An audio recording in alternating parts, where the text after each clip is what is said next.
UP के उपचुनाव में भाजपा को मिली करारी हार के बाद इस बार शहरी स्थानीय निकाय चुनाव की तैयारियों में अब पार्टियां जुट चुकी हैं। एक तरफ भाजपा जहां उत्तर प्रदेश में गुजरात मॉडल के भरोसे 2023 के शहरी स्थानीय निकाय में उतरने वाली है, तो वहीं दूसरी तरफ समाजवादी पार्टी के प्रमुख अखिलेश यादव और उनके चाचा शिवपाल यादव मैनपुरी जैसी रणनीति बनाने में लगे।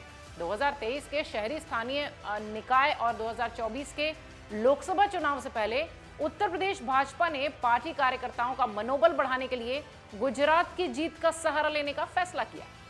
रिपोर्ट के मुताबिक पार्टी संगठनात्मक कार्यक्रमों में अपने कार्यकर्ताओं से गुजरात विधानसभा जीत से प्रेरणा लेने की सलाह दे रही। पार्टी ने पहले भी 2014 के लोकसभा और 2017 के विधानसभा चुनाव में गुजरात मॉडल को यूपी में पेश किया था। हाल ही में भाजपा की राष्ट्रीय कार्यकारिणी की बैठक में स्थानीय निकाय चुनावों और 2024 के लोकसभा चुनावों के लिए एक रोड मैप तैयार किया गया था। इसके कुछ दिनों बाद ही यूपी बीजेपी ने भी लखनऊ में इंदिरा गांधी प्रतिष्ठान में एक दिवसीय राज्य कर्मचारी समिति की बैठक आयोजित की। यानी तैयारियां सब तरफ तेज दिखाई पड़ रही हैं। 2024 के चुनावों के लिए केंद्रीय नेतृत्व की योजनाओं को लागू करने की रणनीति यहां भाजपा भी बनाती दिख रही है और समाजवादी पार्टी भी। एक रिपोर्ट के मुताबिक सूत्रों ने कहा है कि यूपी बीजेपी ने समाजवादी पार्टी के हाथों मैनपुरी लोकसभा उपचुनाव में हार का सामना करने के बाद गुजरात की जीत को सफलता मॉडल के रूप में चुना है। इन्हीं उपचुनावों में भाजपा को सपा सहयोगी दल राष्ट्रीय लोकदल यानी आरएलडी से खतौली विधानसभा में भी हार का सामना करना पड़ा था। गुजरात विधानसभा चुनाव और मैनपुरी और खतौली उपचुनाव के नतीजे पिछले महीने ही घोषित हुए थे, जैसा कि आप सब जानते हैं। और हाल ही में विधानसभा चुनाव में बीजेपी ने गुजरात चुनाव में 156 सीटों पर जीत हासिल की थी, जो कि 2017 में जीती गई 99 सीटों से कहीं ज्यादा अधिक थी। पार्टी ने 2022 में अपने वोट शेयर में भी खासा वृद्धि की।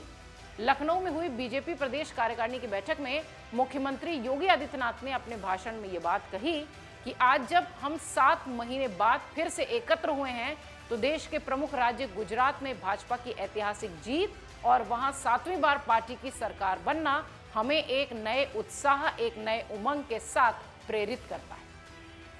योगी आदित्यनाथ आगे कहते हैं कि विजेता के रूप में कैसे कार्य करना चाहिए, ये उत्साह और उमंग हम सबके सामने है गुजरात की जीत के रूप में। नगरीय निकाय चुनाव के लिए कार्यकर्ताओं को सजग करते हुए योगी आदित्यनाथ आगे कहते हैं 762 नगर निकायों में चुनाव होने हैं और ओबीसी आयोग की रिपोर्ट आते ही चुनाव की घोषणा हो जाएगी। 2014, 2017, 2019, 2022 की तरह ही नगर निकाय चुनाव में भी भाजपा को परचम लहराना है।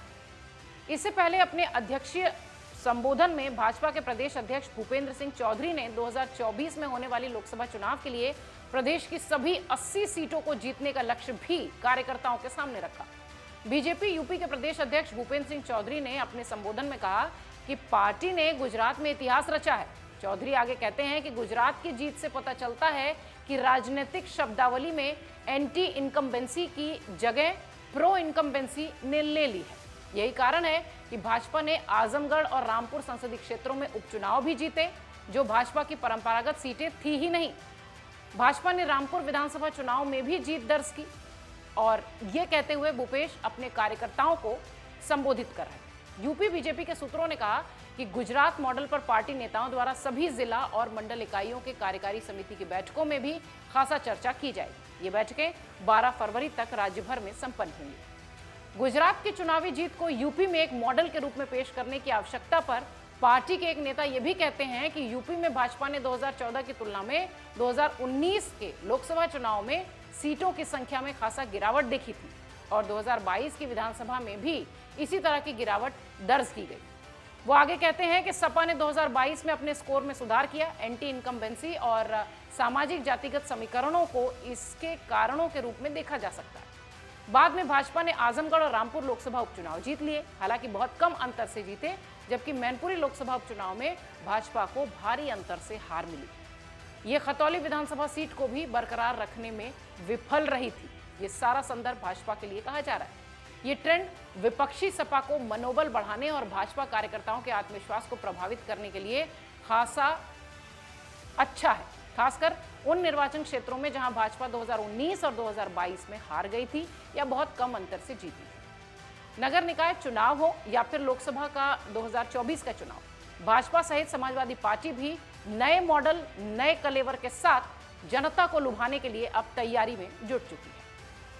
अगर आप ये वीडियो YouTube पर देख रहे हैं तो हमारे चैनल को सब्सक्राइब करें और बेल आइकन को दबाना ना भूलें। अगर आप Facebook पर ये वीडियो देख रहे हैं तो हमारे पेज को लाइक करें। डाउनलोड करें अमर उजाला ऐप और पाएं खबरें लगातार।